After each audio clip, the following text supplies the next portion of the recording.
예, 오늘 우리 성경 말씀 우리 예레미야서 우리 42장입니다. 우리 예레미야 42장 우리 18절부터 우리 22절까지를 보십시다. 우리 예레미야 42장 우리 18절부터 우리 22절입니다.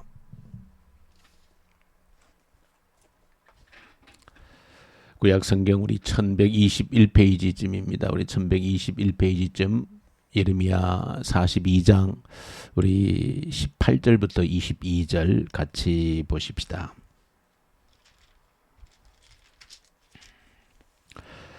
만군의 여호와 이스라엘의 하나님께서 이와 같이 말씀하시되 나의 노여움과 분을 예루살렘 주민에게 부은 것 같이 너희가 애굽에 이를 때에 나의 분을 너희에게 부으리니 너희가 가증함과 놀램과 저주와 치욕거리가 될 것이라 너희가 다시는 이 땅을 보지 못하리라 하시도다. 유다의 남은 자들아 여호와께서 너희를 두고 하신 말씀에 너희는 애굽으로 가지 말라 하셨고 나도 오늘 너희에게 경고한 것을 너희는 분명히 알라. 너희가 나를 너희 하나님 여호와께 보내며 이르기를 우리를 위하여 우리 하나님 여호와께 기도하고 우리 하나님 여호와께서 말씀하신 대로 우리에게 전하라. 우리가 그대로 행하리라 하여 너희 마음을 속였느니라.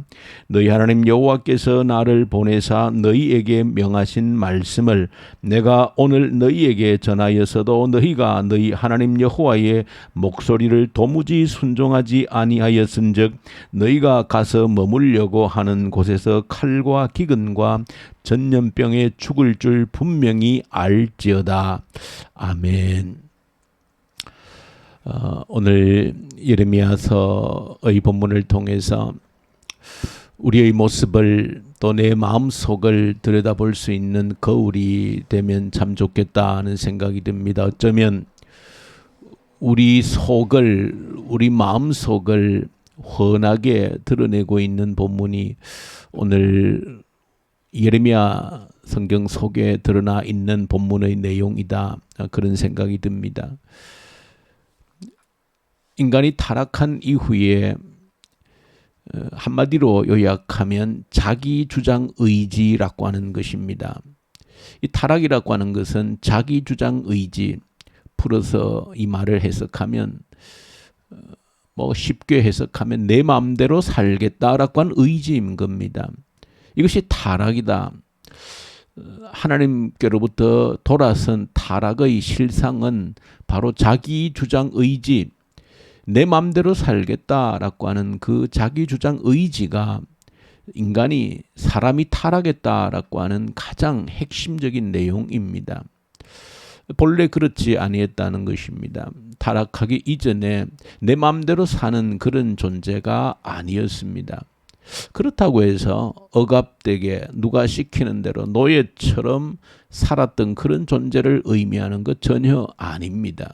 성경이 말하는 것은 우리가 이제 아가서 성경을 다 함께 묵상을 하셨는데 깊이 좀 살펴볼 시간들은 없었지만은 그러나 우리가 아가서의 내용은 하나님과 우리의 관계가 어떤 관계였는지를 보여주는 가장 우리가 체험적으로 가장 잘 알 수 있는 그런 방법으로 아가서는 우리에게 설명해 줍니다.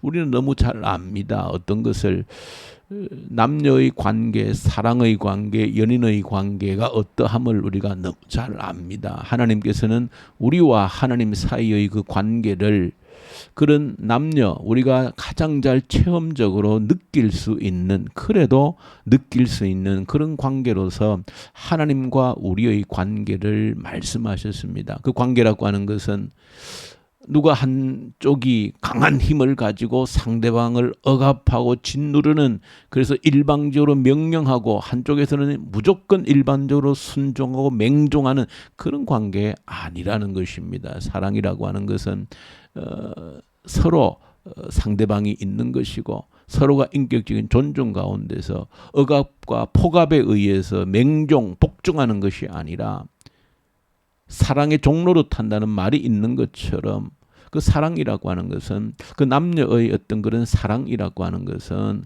서로가 서로에게 어떤 존중과 진정한 어떤 마음의 표시로서 상대방의 뜻을 존중하는 그런 의미에서 이 하나님과 우리의 관계를 특별히 아가서에서는 남자와 여자의 그런 가장 뜨거운 어떤 그 사랑의 관계로 하나님과 우리의 관계를 설명하고 있는 겁니다. 그러니까 우리가 하나님 말씀에 순종해야 된다라고 할 때에 이것이 마치 상하 관계가 있어서 무조건 명령하고 무조건 그냥 따르는 그런 관계가 아니라 본래 하나님께서 우리를 만드셨을 때의 관계라고 하는 것은 하나님과 교제의 관계, 사귐의 관계에서 하나님의 뜻을 그저 마음에 우러나서 헤아리는 하나님이 무엇을 기뻐하실는지 마치 내가 사랑하는 사람이 생기면 명령에 복종하는 것이 아니고 내가 먼저 그 마음을 살펴서 무엇을 기뻐하고 무엇을 싫어하는지를 살펴서 그렇게 행하는 것이 사랑의 관계의 가장 본질 아닙니까? 본래 하나님과 우리 사이의 관계가 그런 관계였다라고 하는 것입니다. 하나님이 우리의 마음을 살펴주시고 우리가 하나님의 마음을 살펴서 하나님의 뜻을 그대로 순종하는 그런 관계였는데 타락한 이후로 인간은 자기 주장 의지, 이제는 내 마음대로 살겠다라고 하는 자기 주장 의지가 바로 타락했다라고 하는 그 본질 핵심인데 오늘 예레미야 본문을 통하여서 이 타락에 대한 이 타락한 인간의 본성이 얼마나 강한지를 내 마음대로 내 주장대로 살겠다라고 하는 이 주장이 얼마나 강한지 하나님을 완전히 등지고 내 마음대로 살겠다. 저와 여러분들 우리 속에도 이 마음이 오늘 이 새벽에 눈을 떠서 하나님을 바라보는 이 순간에도 저와 여러분들 마음속에 어쩌면 이 예레미야가 이 본문을 통해서 우리의 마음을 그대로 드러내어 주고 있는지 모릅니다. 오늘 본문에 보시면 이들은 한번 아니 또 두 차례 큰 어려움을 겪었습니다. 이것은 뭐 나라가 망하는 자신들의 많은 동료들이 이웃들이 가족들이 이미 바벨론의 포로로 잡혀갔던 그 하나님의 심판을 몸소 경험했던 그런 자들입니다. 그런 가운데 이제 일부 이제 이 예루살렘에 남아있는 유민들이 있었습니다. 남아있는 유민들이 있었는데 또 이들에게 또 한 번 더 위기가 닥쳤던 것이죠. 이스마엘이라고 하는 사람에 의해서 이제 바벨론이 이 총독으로 이 남아있는 자들을 통치하도록 총독으로 임명했던 그달리아를 이 이스마엘이 암살해 버렸습니다. 죽여 버렸습니다. 그러니 남은 유인들은 뭐 굉장한 두려움에 공포에 휩싸이게 되는 겁니다. 왜냐하면 이 바벨론이 일부 주둔시켰던 군인들까지 다 죽여버렸거든요. 그러니까 생각해 볼 때에 이거 반드시 이 바벨론 왕이 우리에게 엄청난 벌을 줄 것이다. 아마 우리가 변명할 여지 없이 우리가 죽였다라고 될 것인데 바벨론 왕이 임명했던 총독을 죽였고 또 바벨론 왕이 일부 주둔시켰던 바벨론의 군사들을 죽였기 때문에 이것도 변명할 여지가 없는 겁니다. 우리가 안 죽였으면 해도 분명히 우리 가운데 누가 죽였다는 것은 분명한 일이므로 이 일 때문에 우리가 큰 화를 당할 것이다. 굉장히 두려움, 공포에 휩싸인 겁니다. 그래서 우리가 살 길이 뭐냐? 라고 해서 사실은 그들 마음속에 애굽으로 가자라고 하는 마음의 생각을 굳힌 겁니다. 사실은 마음속에 이미 우리는 애굽으로 가겠다라는 생각을 굳혀놓고 오늘 본문에 보시면 예레미야에게 기도를 부탁하는 겁니다. 참 어떻게 보면 우리 마음속을 너무나도 잘 어떠면 보여주고 있다는 생각이 듭니다. 기도하면 오늘 본문에 보시면은 기도를 요청하면서 이렇게 말합니다. 우리가 어디로 가야 될지 무엇을 해야 될지를 하나님께 기도하고 좀 알려달라라고 하는 것입니다. 어디로 가야 될지 무엇을 해야 될지를 하나님께 기도해서 알려달라는 것입니다. 그것이 우리가 어떤 일이든지 우리에게 좋은 일이든 나쁜 일이든 그대로 행하겠다. 하나님의 뜻을 우리에게 가르쳐 주십시오라고 그렇게 이야기를 하고 있는 겁니다. 그래서 예레미야는 그들의 부탁을 받고 하나님께 기도합니다. 기도했을 때 열흘 만에 하나님의 뜻을 전달받습니다. 그리고 이 백성들에게 하나님의 뜻을 전달하고 있는 겁니다. 하나님의 뜻이라고 하는 것은 너희들이 여기를 떠나지 말라는 것입니다. 여기에 있으면 하나님이 지키시고 보호하시고 세워주시겠다, 그런 약속을 주신 겁니다. 만약에 너희들이 여기를 떠나서 애굽으로 내려가면 거기에서 너희들이 상상치도 못할 재난을 만나서 죽게 될 것이다. 이것이 하나님의 응답으로 주어진 것입니다. 근데 참 본문이 이제 보여주는 것은 내가 이미 내 합리적인 판단으로 내린 생각, 결정을 접는다는 것이 얼마나 어렵다라고 하는 것을 오늘 본문이 보여주고 있습니다. 우리가 이 새벽에도 기도한다라고 그러지만은 하나님의 뜻을 따르기 위해서 기도한다라고 그러지만 이미 내 속에 조금 생각한다는 그것으로 나의 합리적인 판단, 으로 볼 때 이렇게 살아야 된다, 이렇게 해야 된다라고 하는 그 생각이 너무 강해서 오늘 본문에 있는 이 사람들처럼 매일 하나님 뜻을 보여주십시오, 하나님 뜻대로 살겠습니다 하지만 내 마음도 깊숙이는 이미 내가 내려버린 합리적인 내 스스로 내린 결정, 판단, 이렇게 사는 것이 도리야, 이 세상에 어쩔 수 없어, 이렇게 살 수밖에 없어 라고 하는 것이 우리 마음속에 너무나도 강하게 자리를 잡고 있다는 것이죠. 이 백성들 마음속에 이미 확고하게 뿌리를 내리는 것은 상황 자체가 빠져나갈 수 없다는 것입니다. 다른 방법이 없다는 겁니다. 왜? 총독이 살해되었고 바벨론 군사들이 살해되었는데 이 누명을 벗을 길이 없는 겁니다. 이것은 분명히 바벨론 왕에게 보고되어지면 당연히 여기 남아있는 유민들, 여기 남아있는 유민들 가운데 유력한 자들이 이 죄를 뒤집어 쓸 것은 풀을 보듯 뻔하다는 겁니다. 너무나도 확연한, 누가 보더라도 이것은 책임질 수밖에 없는, 문책을 당할 수밖에 없는, 아니면 죽임을 당할 수밖에 없는 그런 너무나도 분명한 현실이라는 겁니다. 그런데도 이들이 마음 한켠에 두려움은 있어서 그래도 하나님의 뜻이 뭔지를 한번 물어보고 가자. 말은 어떻게 하나님이 응답하시든지 그대로 행하겠다 했지만 이미 그들 속에 너무나도 확고한 결론이 섰버린 겁니다. 이 세상에서는 이렇게 살 수밖에 없어. 누구라도 이렇게 결정할 수밖에 없어. 그 생각이 너무 강했던 겁니다. 그러니 결국은 예레미야를 통해서 혹시나 한번 하나님의 뜻을 그래도 한번 확인하고 싶었는데 우리가 너무나 분명한 이 길밖에 없다고 생각해서 애굽으로 가겠다라고 하는 그 결정을 내렸는데 그저 단지 한번 예레미야를 통하여서 우리의 결정을 그래도 하나님께 한번 확인받고 싶었는데 안타깝게도 하나님의 뜻은 달랐습니다. 그럴 때 우리가 생각한 100번 우리가 그래 잘못 생각했구나, 하나님은 가지 말라 하시는구나 하고 남아야 되는데 그들의 합리적인 판단을 그들 스스로가 너무나도 확신했다는 겁니다. 이건 누가 보더라도 여기 있는 것은 죽음이야. 100% 우리가 누명을 쓰게 되어져 있어. 그 자신들이 스스로 한 확신을 떨쳐버리지를 못하는 겁니다. 이런 것들이 우리가 하나님을 믿는다라고 하는 우리에게 얼마나 많이 매 순간 일어나는지 모릅니다. 우리는 내가 좀 생각하고 내가 좀 안다라고 하는 것으로서 이 세상을 살아가는 방법에 대해서 너무나 확고한 신념을 가지고 있습니다. 이렇게 그냥 사는 거야. 이렇게 살지 않고는 이 세상에서 살 수 없어 라는 생각 우리 속에 너무 강해서 때때로 하나님 뜻대로 살기 원합니다 하고 기도하지만 그것은 요식 행위처럼 그쳐버리고